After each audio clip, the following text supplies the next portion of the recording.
I was like, you know what? I'm not really good at making games, but I like food, so I'm gonna go there for the free food and then probably just make a game on the side. The more I swim, the more I'm sinking. Take me to a world of silver. No more heartbreaks, tears, painkillers. Take me somewhere unfamiliar. Bring me back to where we started out. 2 years ago, I was a depressed middle school kid who couldn't wait to be done with school. But now, I'm part of a robotics team. I'm on my way to qualify for my 3rd flagship hackathon, and I built a collection of personal projects.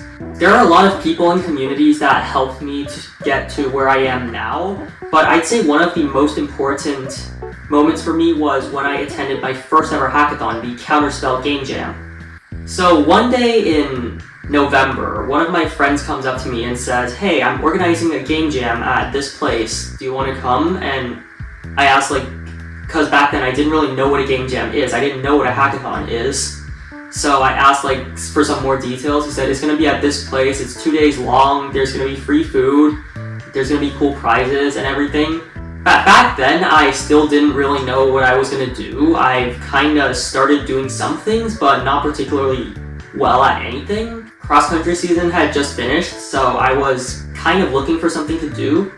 So I was like, you know what? I'm not really good at making games, but I like food, so I'm gonna go there for the free food and then probably just make a game on the side.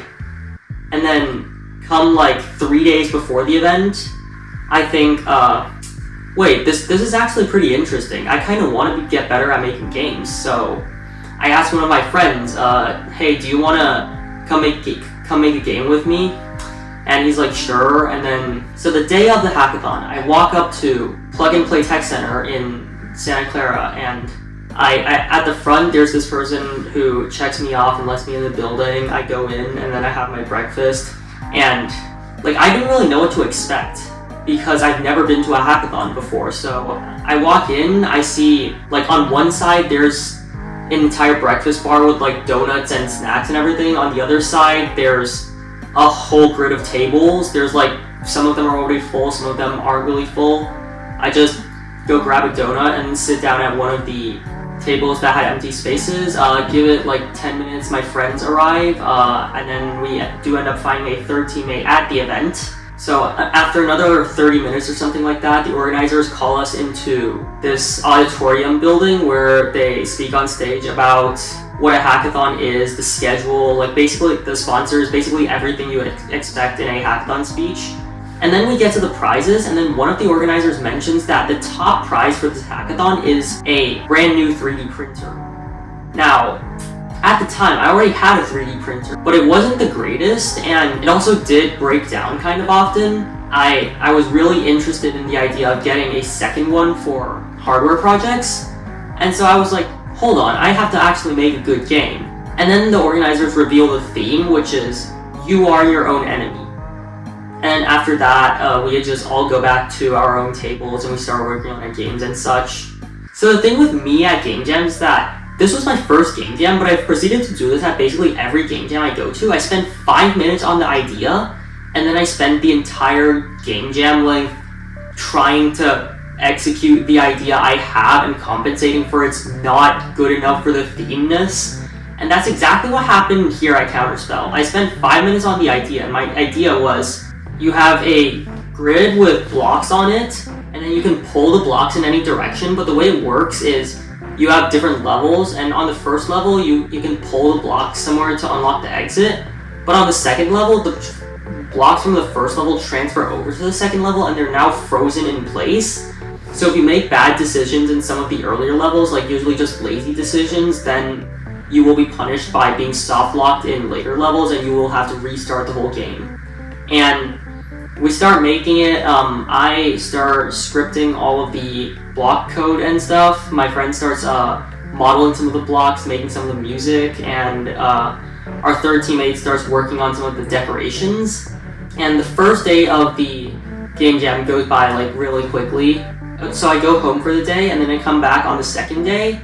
Everything's still basically the same, but during the opening ceremony on the 2nd day, some of the organizers have prepared a challenge for us, which is they hid a bunch of cards around the venue, and then the people who found those cards would get like a small prize. I was thinking, like, with the completion of our game, we're pretty close to done at this point, so I can spend some time going around and collecting some cards, and I ended up finding one card and getting a small prize, and I think that was pretty cool.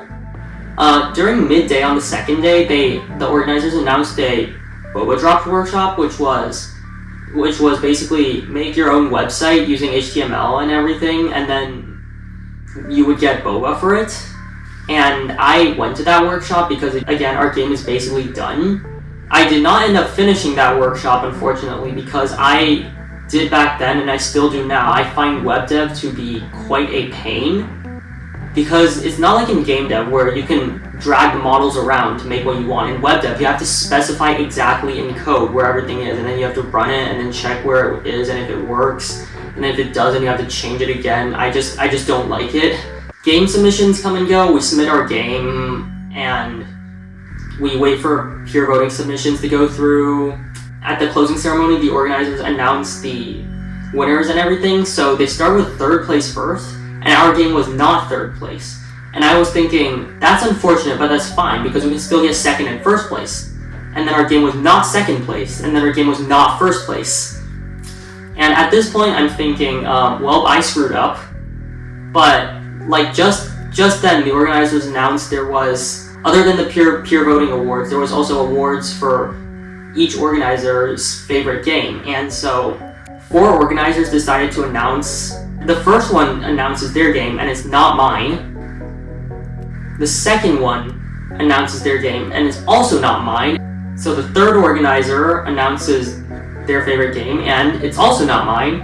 And then the fourth organizer, who's actually 2 organizers together picked a game together, announces their favorite game, and it's also not mine. So at this point, I'm feeling, it's difficult to describe the feeling, but it's like, I felt partially like this is my fault, I should have made a better game, but I also felt kind of like I was robbed of the prizes. But the nice thing about this hackathon was it wasn't just the winners who would get prizes, there were also participation prizes and other prizes. Unfortunately, since I was basically a non-placing candidate, I was one of the last people to be able to access the prize hub, and when I get there, I look at the prizes and I take like the coolest thing that I can find, which is a Bluetooth beanie. And we exit, we take the group photo, and that's it. That was my first ever hackathon. But even though I didn't win, I think this hackathon was basically the start of my entire journey.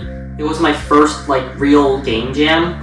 I started doing a lot more game dev after that, and then eventually I started doing more algorithmic programming and app dev, which I'm kind of doing now. I started doing more hardware, and it just got me into everything. But another thing was, this hackathon was what caused me to attend another 10 plus hackathons in the last year or something like that. Well, at the time when I was attending, I didn't have anything to compare to because I hadn't been to any hackathons, of course, but looking at that event versus some of the ones I went to after, that hackathon left such a positive impression on me because I entered the venue and it's this like massive modern tech center. There's like 3 rooms for workshops and opening ceremony and stuff, and it just made me think that all hackathons were like that. But that first hackathon, Counterspell Silicon Valley, left such a positive impact on me. It led me to attend well over 10 hackathons in the past year. It led me to now organize my own hackathon, and it also led me to build all of the cool projects that I have built now and join this incredible community of project builders. So if you're listening to this now, I'd like to say thank you to the organizer team of Counterspell Silicon Valley. You were the reason that I became who I am now, that I have access to all of the opportunities I have now. So thank you to the organizers of Counterspell Silicon Valley.